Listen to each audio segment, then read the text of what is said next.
episode of Mission Matters.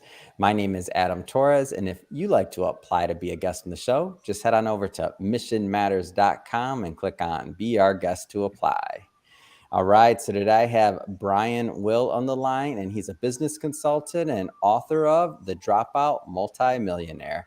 Brian, welcome to the show. Adam, thanks for having me. I appreciate it. Oh, man. So today's topic, well, first off, lots of business owners, entrepreneurs, and executives watch this show. And today's topic, really, 80% of businesses fail. Like, why does that happen? Like, there's some very specific reasons of which we're going to go into with you. And as a serial entrepreneur yourself, I'm excited to get your take on this. But before we do, we'll start this episode the way we start them all, with our Mission Matters Minute. So, Brian, we at Mission Matters, we amplify stories for entrepreneurs, executives, and experts. That's our mission. Brian, what mission matters to you? Adam, I have worked with a lot of people over the years that have poured their lives and their life savings into businesses, be they small, medium, or large. And I consistently see the same issues over and over with why they can't get to profitability, why they can't scale. And I've seen a lot of people go out of business because they simply just didn't know what they were doing. And, part of my mission here is to help people who are willing to listen and willing to take some advice to, move their business forward and create a better life for themselves. Man, it's a great mission, and happy to have you on the show. And what you said about some of the businesses that have maybe gone out of business that maybe didn't have to, like they could have had a great idea, great product, but maybe they were missing something that allowed them to, whether it's managing cash flow, whatever it was. And we'll get into the nuances of that. But first off, I've been trying to get you on this show for a while now, and like tracking you down. I don't know if I should say hunting you down, but tracking you down. You're all over the place. So I know that you just came back, I believe, from Antarctica. You were there with the Maverick 1000 group. Tell me about that one. Well, we had this idea to go to Antarctica. So we signed up about a year ago and put this group together. There's about 53 of us, I believe. Got our own private boat through Expedition 21 or Antarctica 21, and booked it. And we went to the South Pole, basically. It was quite a trip. It was unbelievably hard to get there. Every obstacle you can imagine would got in our way, including me losing my passport 3 weeks before we were supposed to leave. Having to go down a day early, having to take 4 PCR COVID tests before we could even get on the boat. It was crazy the amount of effort it took to get on there, but the trip was awesome. So I just got back the other morning. Oh, man, what an experience. And so tell me a little bit more about this group. So I looked at the website, and it just appears to be this amazing group of rock star entrepreneurs and business individuals. Like, tell me more about the group. Yeah, it was originally started by a guy named Yannick Silver, and it originally was a kind of a CEO adventure group or an entrepreneur adventure group for, people that had some resources and want to go spend some money and do some really cool things. They spend a week on Necker Island with Richard Branson every year. They've done this Antarctica trip. They've flown fighter jets. Yannick signed up to go to space. I am too, actually. Just if you can think of the craziest, most adventurous things you could do, that's what they do.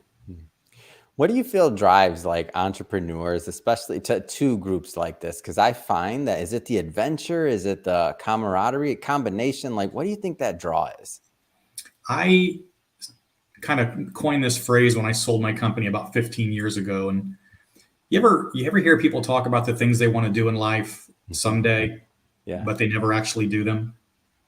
Well, I decided, when I sold the company, that I was going to chase my passions around the world. And so I started doing all those things everybody said they wanted to do. And I think a lot of entrepreneurs that have achieved some success and they've got those kind of resources, go do it. I've run with the bulls in Spain. I've climbed Mount Fuji. I've done 4 of the 14ers in Colorado. I've walked the Great Wall of China.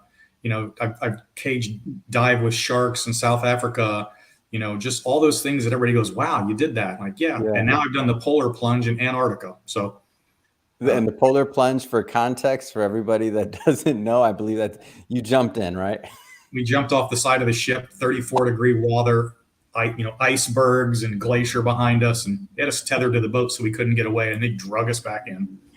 Oh, man. Welcome back from the polar plunge to Mission Matters. Come on, Brian. I'm in. Oh, so I guess you gave some of this, but I do want to go further into it. So your background as a serial entrepreneur, you mentioned like what are some of the industries, or just give us a feel on how you got started on that entrepreneurial journey. How I got started is a different story. I was rough background, grew up in a bad situation, got kicked out of high school, didn't go to college, joined the military, didn't have any place else to go, needed a place to sleep and food to eat. Tried to get jobs when I got out. I couldn't hold a job. The best job I could hold was a busboy at Applebee's. That was kind of where I fit in the world. And by the way, where you are today has nothing to do with where you can be in life. And that's something that people need to understand. So I ended up getting married, didn't have a job, didn't have a car, didn't have a place to live, lived with my grandmother, with my new wife, took a job working in a landscaping crew, making $4 an hour. But there was just this thing in my head that kind of goes back to my grandfather growing up. He was third grade educated, but owned 4 different businesses and would just drive around and do whatever he wanted to do all day long. And I thought that was the coolest thing ever. So how I got started, I started mowing grass for this company up in Ohio. And after 2 weeks, I started adding up all the money they were making and then how much they were paying me and the 2 guys with me. And I came to this realization that the guy that owned the business, who was sitting home, was making about $1,000 a week, and I was making $160. Yeah. I call this, and I'm not politically correct now, I'm from Ohio. I grew up in a farm town. I'm not educated. I had this one of us is stupid moments. And I knew who it was. It was me. So I thought to myself, well, anybody can cut grass, right? So I went out and bought a mower and a weed eater and a blower, and I started a grass cutting business, and that was my first business. And grew that into a 7 franchise operation down here in Atlanta. Moved on from that into the insurance world, built a company that technically was the first call center in America selling health insurance. We sold that to a venture capital company in 1999. Then we started a software company that today powers 1-800-Medicare.com. Then I started another company in insurance, which today is GetInsured.com, which powers probably 12 state exchanges under the ACA. We started another internet marketing company, which was monetize.com, which turned into the largest digital marketing company in the country. So I exited all those and that tried to quit. I couldn't because my brain won't stop. It's a curse, unfortunately. I think most entrepreneurs have that curse that their brain just doesn't stop. So consulted for companies from Fortune 500 down to small. And then was sitting in a bar, which is what I like to do with people that work with me. We go to happy hour 3 or 4 times a week. And somebody said, "Why don't you buy a bar?" I said, "That's a great idea. Let's buy the one we're sitting in." So I bought 1 and then 2, 3, 4, 5, 6, 7, 8. Next thing you know, you own a chain of restaurants. Yeah. Along the way, I wrote a couple books and got into politics just here recently, and always looking for that next adventure in life. What an amazing story. And I wanna stick maybe to that earlier part of your career for a moment longer, because I know that there's going to be, a lot of individuals that watch this that maybe they have that idea. And I won't use your exact words, a who was smarter moment, let's say, even though I maybe want to say that. But that being said, for people out there that have this dream or they have something they want to do, and maybe they're in a position at the moment to where they're not, they just haven't taken that plunge or done that thing. Like, what kind of things would you tell them? And I know it's not going to be for one person's going to, do everything the same way, but like, what kind of things would you tell them that they should be thinking about as they kind of consider making that transition into entrepreneurship? And this is a lot of what the book is about, Adam. I originally started to write this book and I thought it was going to be more technical in nature, and it ended up being more psychological in nature, because the biggest challenge that most first-time young or even, a little ways down the road entrepreneurs have, they don't fail for technical reasons. They fail for mental and psychological reasons. Not that they're crazy. But entrepreneurship can drive you crazy. I'll attest to that one. I mean, it's hard. It can make you feel crazy. So anybody that's hearing this, like, hey, been there, I think done that. Go ahead. Most of the spouses of those entrepreneurs will say it's crazy. Yeah. They're all raising their hand right now. But you look at the statistics, you got 500,000 people a month in the United States starting a new business. That's 6 million businesses a year, right? Wow. The challenge is the IRS will tell you that only 42% of those businesses make money in any given year. And this is kind of the genesis of the book, is why aren't you making money? But my reason or my story of starting is how most of those people start. You've got, in the book, I call it Joe the plumber. You got Joe the plumber who goes every day, goes to work, goes and does all the plumbing. They pay him $50 an hour, but he's billing 200. And one day Joe says, hey, why am I not making $200 an hour? Yeah. Right? I should start my own business. And that's how most of these businesses get started. The problem you have is that, as I like to say in the restaurant business, I have managers that manage my restaurant, but they don't know how to manage a business. Right. There's a distinct difference between doing the technical aspect of the job and actually running the business end of it. And I encourage you to start that business if that's what you want to do. But if you are not the back end manager, if you're not the entrepreneur kind of guy, if you don't understand numbers and QuickBooks and legalities and insurance, then you either need to bring somebody in who does, or you need to partner with somebody who does, or hire an employee who does. But we get back to one of the reasons businesses fail is they start these businesses and they don't really know how to get their house in order. They don't know what they're doing, and they think that there's something that they're not, right? You need to understand who you are, what your talents are, and backfill everything else. And that's one of the challenges business owners have. So entrepreneurship's awesome. You just don't want to be a failed one. Absolutely. And the book, and just to reference, so because we'll go deeper, the book, The Dropout Multimillionaire. What was the inspiration? Like, when did you sit back and you're like, I have something to give. Like, I want to get this book done. I think people need this information. Like, what was that inspiration? If you remember the moment, or maybe. No, I got it. I actually wrote my first book, which again, I have to reiterate, I'm from a farm town in Ohio, and I'm not politically correct. My first book is called I Give the Dumb Kids Hope. And basically, that's the genesis of my life, right? I got kicked out of high school. When I read that title, by the way, I was like, come on. I'm from the Midwest. I'm from Michigan. So I'm like, come on. This needs to be said. The story is my kids went to private school in high school, and they struggled for grades, and they always had to get straight A's, and it was important, and the school preached it. And good grades, good education, good college, good job. And I'm arguing with my daughter one day, and I said, listen, it's like 2 a.m. and you're still studying. You got to go to bed. And she's like, Daddy, you don't support my educational goals. And by the way, we're living in this 10,000 square foot house. I got a beach house and a lake house and an airplane and cars and boats. And I said, honey, if education's so important, I got kicked out of high school. How do you explain me? And she said, Daddy, we were talking about you in school, and we decided you give the dumb kids hope. Oh my. And I thought, that is a title of my life story. So that's where the title came from. But I wrote that book, and it was over a course of about 5 years, and it was my life story intertwined with business stuff, and it's basically life lessons. Yeah. And I was out in Park City when I finished it, skiing. I got there for a month every year, and I remember finishing the book, and I quit typing, and I was like, "Holy crap! 5 years, and I'm done. Like, I've written it."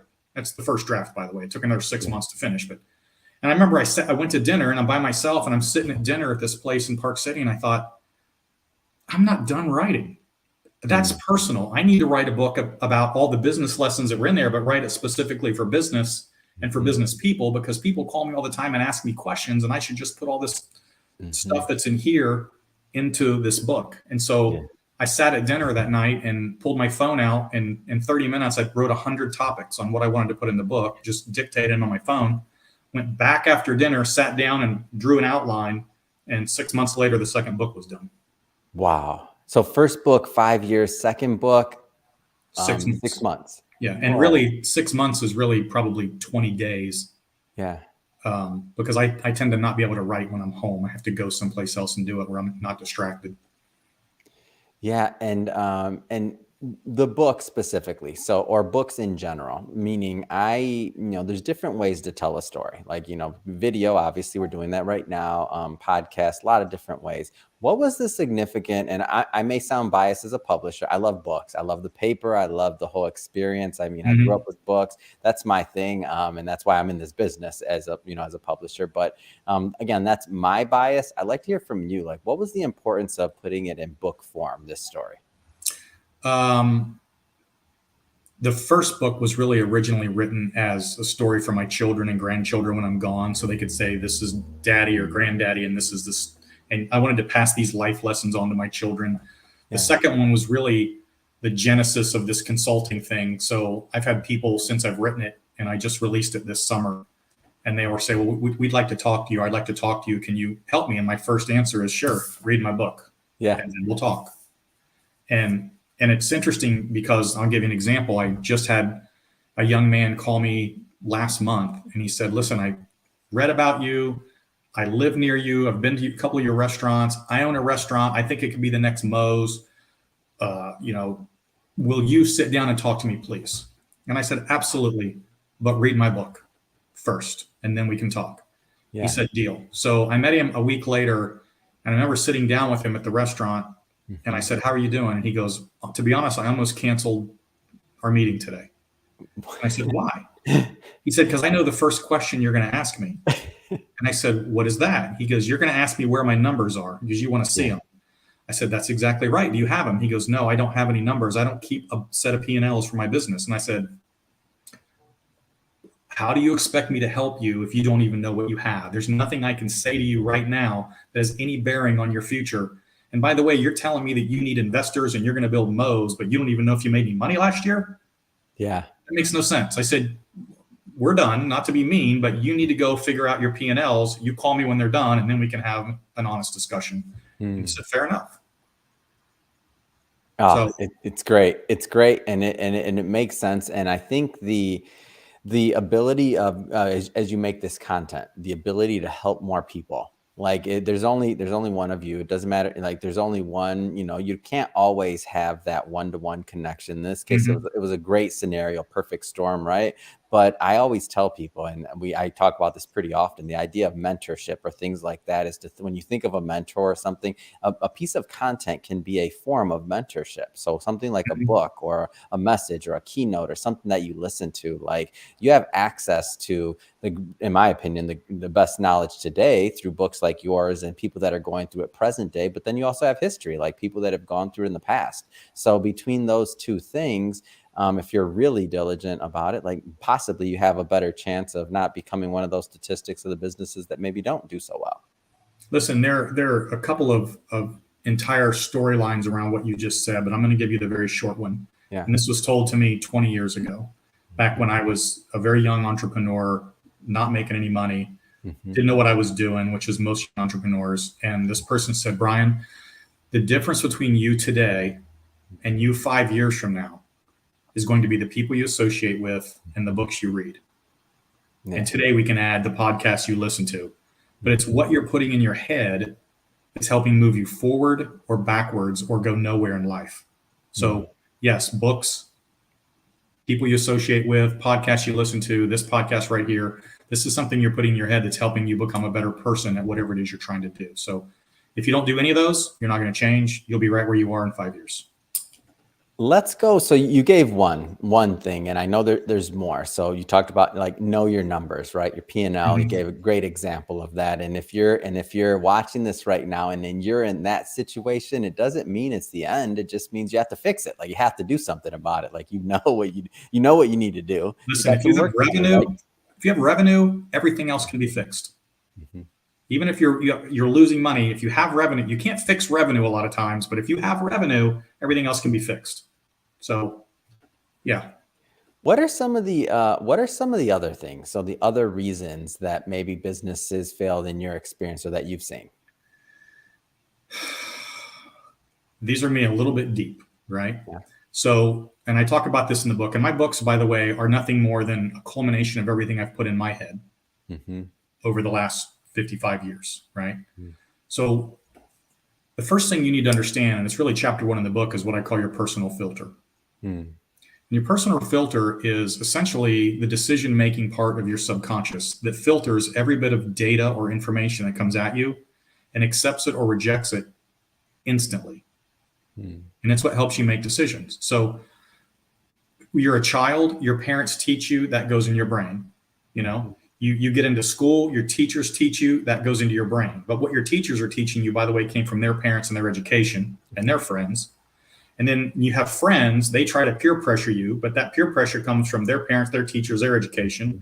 Then when you go to college, same thing. And then you get a job. Your entire life is made up of data that's coming at you from not only the sources you see, but all the sources behind that and the sources behind that. And it's an infinite number of people that are influencing you on a daily basis. Mm-hmm. And all that data and all that information, all those books you read, all those podcasts you listen to, all those people you associate with, they are forming this filter in your head that filters data and accepts it or rejects it, right? Mm-hmm. People are listening to me right now and they're either accepting what I'm saying or they're going, this guy's full of crap, right? Yeah. And they're making those decisions at a subconscious level based on everything they've done in the past. Mm-hmm. Your future decisions are based on everything that's done in the past.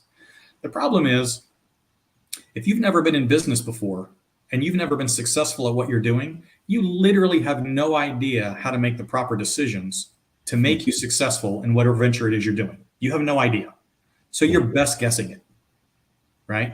In fact, you said something a little bit ago about a mentor. Smartest thing you can do in any business, from startup, midstream to whatever, is find a mentor that is 4 or 5 steps ahead of you that can come in and go, listen to me, I've done that. That's not going to work. Okay, save yourself some time, heartache, and whatever, and maybe shift course just a little bit.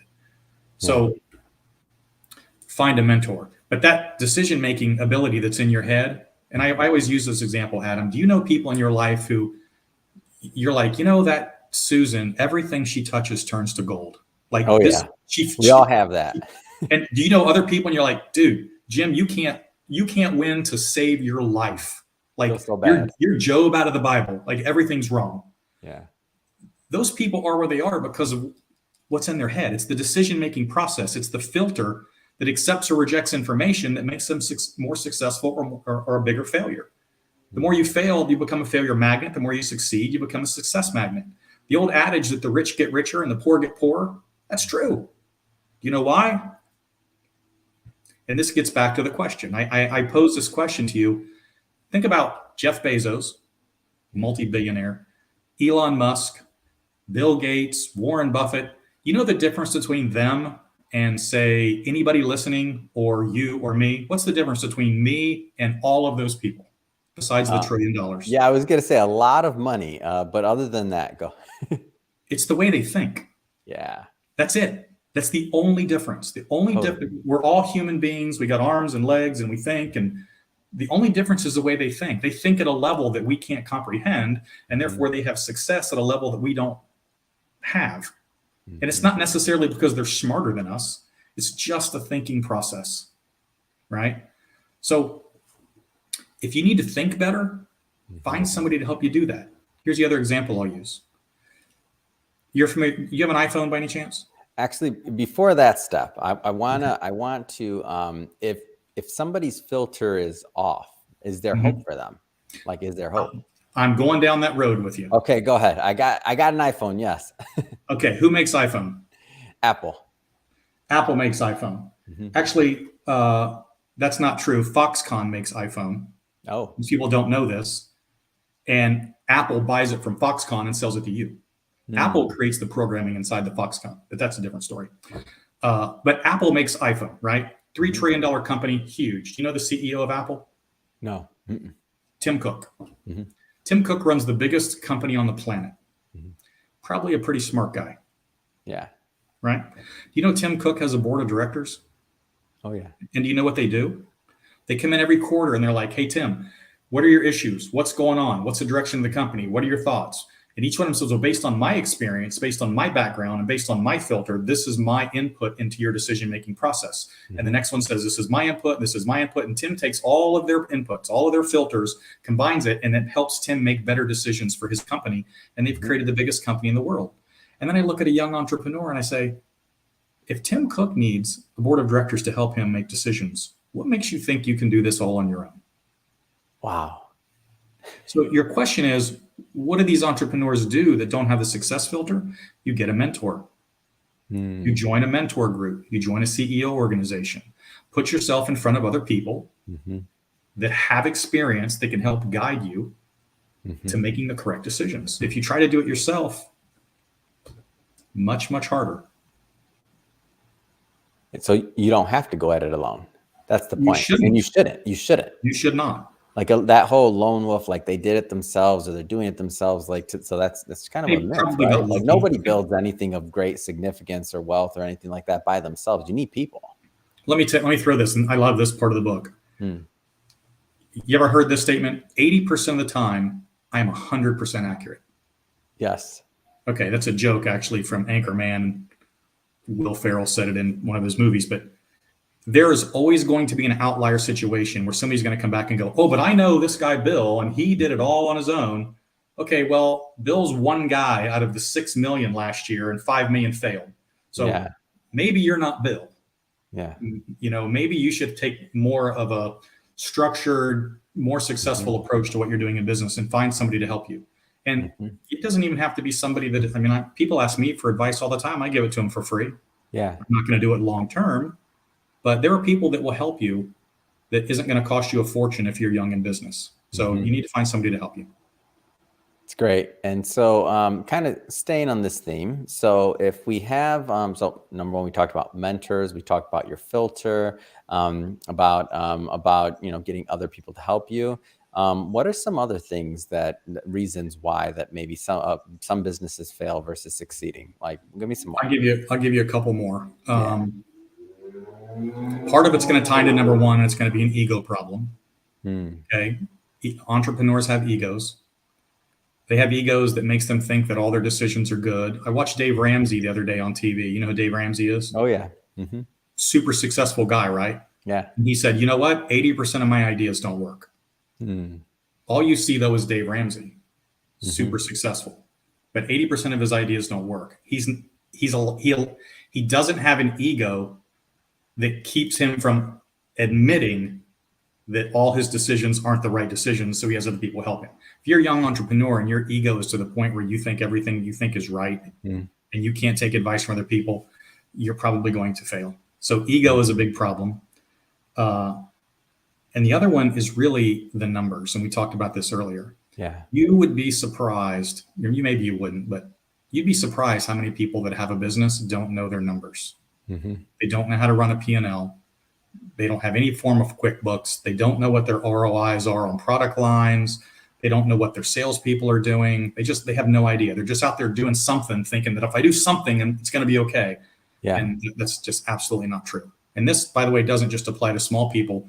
I worked for a $2 billion insurance company who didn't have a clue how to run a P&L. I call it from the bottom up, right? We do individual P&Ls by person, and you run your P&L from the bottom up as opposed to the top down. It's a more complicated topic, but they didn't know how to do it either. So you need to know your numbers and everything about your company. I don't even step foot in my restaurants, and yet I can look at a P&L and tell you everything that's going on, what's right, what's wrong, what needs to get fixed, because your P&L is like a magic crystal ball. And if you're not good at numbers, and a lot of entrepreneurs are not, then you either need to bring a partner in or hire somebody who can tell you what the heck's going on. It's great advice. I mean, you're really doing a masterclass here today on entrepreneurship and what it takes and some of the pitfalls. And what I like about this too is that there's hope. Like everything that you've said, like nothing's dire. It doesn't mean like somebody has something debilitating. Like I'm not saying it's easy to get over the ego, or not saying it's easy to admit you're wrong, especially if you're not used to it, right? It becomes easier over time the more humbled you are. I mean, I'm probably, 15, 20 businesses in before Mission Matters. And, I found what actually worked for myself. But that being said, if I look back at my younger years when I was a little bit more, I thought I knew more than I did. I went through a lot of bumps and things like that I'm like, man, I didn't have to. Like my ego or this or that, or why wasn't I paying attention to the numbers? Like, that's ridiculous. Like, who does that? But I did it. I mean, so all the mistakes you said, and I always like to kind of turn this back on me, because if you're watching this and you're kind of feeling like, hey, you can relate. Well, I'm just telling you, I can relate. I made every single mistake that Brian talked about today. And I'm maybe possibly making some now that I hope to overcome in the future and to get better and better at things like building the board and some of those other things, so that we can even go to the next level to get even more success and do other things and just be of more value. So the thing is, though, is that, like I said, these aren't dire things. Like these can be corrected. Like there's things that can be done to help. Yeah. I'll give you two more easy ones. So have you ever heard the term that you have to fail to succeed? Yes. It's kind of a cliche, right? Yeah. And every time I hear that on a podcast or whatever, I'm always like, no, you got it wrong. You have to fail and learn to succeed. Too many people fail and fail and fail and fail and never learn, and they don't succeed. And I did a podcast actually from Antarctica with one of the people on the boat last week. And he said, but we teach entrepreneurs that you have to have a crystal clear vision of where you're going, and then you need to follow that vision. And my answer is yes, but. Okay. Yeah. If you were to tell me that, hey, Brian, I'm going to leave Atlanta and I'm going to drive to California, and I did my GPS and it mapped it out. We're going to go 70 west and we're going to roll all the way across the country and we're going to California. I have a crystal clear vision of getting from here to there, or starting your business to success. Crystal clear. And you're rolling along and you get through Alabama and you're rolling into Louisiana. And I come and I say, hey, Adam, by the way, right at the border of Mississippi, there is a 1,000-foot crevice with a bridge that goes over it, and the bridge is out. Yeah. Okay. The bridge is out. Now, the last exit to get off the road is 100 miles from the bridge. And I'm telling you, you need to get off the exit now and go to the right and go all the way around in order to get to California. Now, his point was, no, you stick with the vision. And I said, you stick with the vision and you're going off the cliff and dying. Yeah. Or you're going to get to the edge of the cliff and go, crap, I got to drive backwards 100 miles after the 100 miles I just drove to get back to that point. So then now I can fix it. Right.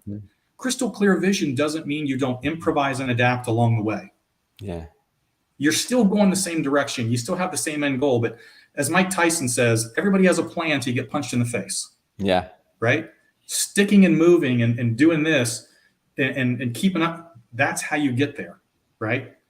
IBM did not start selling computers. Apple did not start selling iPhones. Apple started selling the Apple IIe, and they improvised and adapted all the way up to being Apple Computer today, which is really Apple iPhones, right? Improvise and adapt. Just because you're headed a direction doesn't mean you can't shift and move. Don't get so sucked into your vision you drive off the cliff. It's great. So 2 books under your belt. Any other plans for more writing, or gotta ask? I do. I have another book that's coming out. It's called No. Wait, the whole book is called No? It's called No. And it's going to be the psychology of sales and negotiation. Wow. Because no is the most powerful word in the human language, particularly from a sales and negotiation standpoint. You just say no.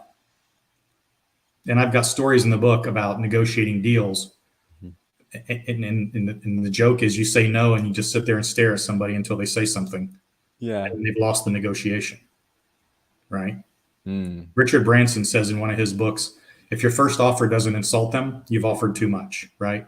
It's the winner's curse. If you've won an auction or a bid, that just means you paid more than anybody else was willing to pay. And does that mean you really got a good deal? But no is a powerful word. So psychology of sales and negotiation, it's going to be all the stories of deals I've done for the past 30 years, which is just a big storytelling exercise, which is what all my books are.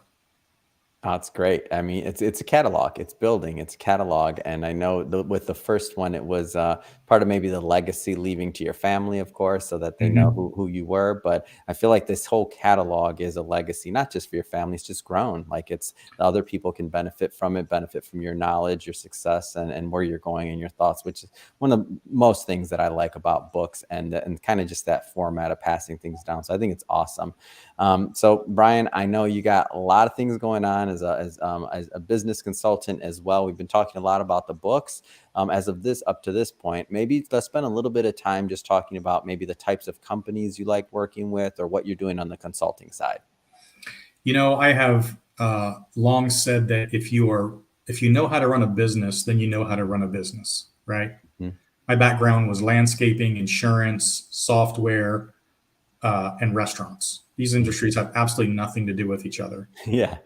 But the other key to that is I was never actively involved in being on the technical side of any of them. Our internet marketing company, I don't know how to program anything. I mean, I'm the worst guy in the world. I can't figure out how to use my email. And yet we had an internet marketing company that was essentially a lead aggregator that was, doing 10, 12,000 credit card applications a day that we sold for $80 million. Wow. I don't know how to do that.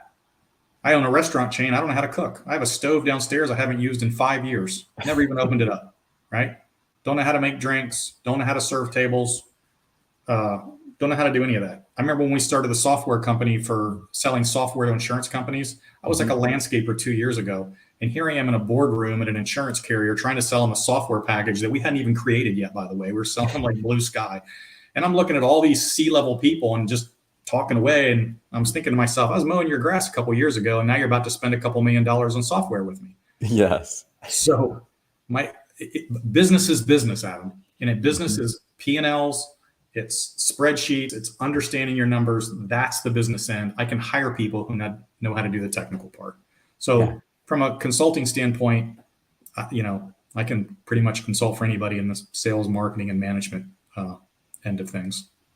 Fantastic. So I know you're working on the next book. I know you're practicing consulting. I just have to ask. So what's next? I mean, what's next for you? What's next for the companies? I'm probably going to exit the restaurant company. We've got opened one today. No, last night. No, today. We opened one today. Haven't been there yet. We're opening 2 more, and then I think I'm going to sell that company. I'll exit that one. I just jumped into local politics here in my hometown, see if I can make a difference here. We're rebuilding our entire payroll structure, beefing up our public safety department. So we're trying to make a difference here at a local level where I live. And then there's just a lot more pursuing passions that I want to do with my life, as I call it being in the back third. 56 years old, I'm in the back third. It's awesome. I feel like some more Maverick 1000 trips, just a lot more coming out from you, I feel like. Yeah, I was just sitting with a guy the other day, and I can't tell you, this company sold for $162 million, but him and his wife just backpack around the world. Wow. He's got no cares. He still does consulting, and he speaks. He spoke on all 7 continents. He did a little thing for us in Antarctica. But that's doing all those things that you've always said you wanted to do, but never did. So go build your business, create something that'll give you lifestyle, secure your future by saving enough money and not making bad investments, take advice from people who can help you, and then go live the dream. Fantastic. And so, Brian, if somebody wants to connect and to follow up, either to talk, maybe to connect with you on the consulting side, or even if they just want to pick up the books, what's the best way for people to follow your journey? Amazon.com has my books, so that's super easy. The Dropout Multimillionaire, and I Give the Dumb Kids Hope. Facebook is the Dropout MM, and Twitter is also the Dropout MM. So, and you can contact me on any of those venues. Fantastic. Well, really, it has been a pleasure having you on the show and getting to know more about your background, your philosophy in business and just in life, really. I mean, just the things you're doing. It really is, I think, inspiring. I think I was inspired for sure. I'm sure many of our audience will be as well. And speaking of the audience, if this is your first time with Mission Matters, we're a platform that's all about bringing on entrepreneurs and executives and really just asking them what their mission is, like what motivates them to go out there into the society and into the marketplace, right? And to make a difference with their lives. If that's the type of content that you're into, we definitely invite you to hit that subscribe button, because we have many more mission-based individuals coming on the line, and we don't want you to miss a thing. And Brian, really, I did enjoy our time here today. And thank you again for coming on. Adam, I appreciate it very much. Thank you, sir.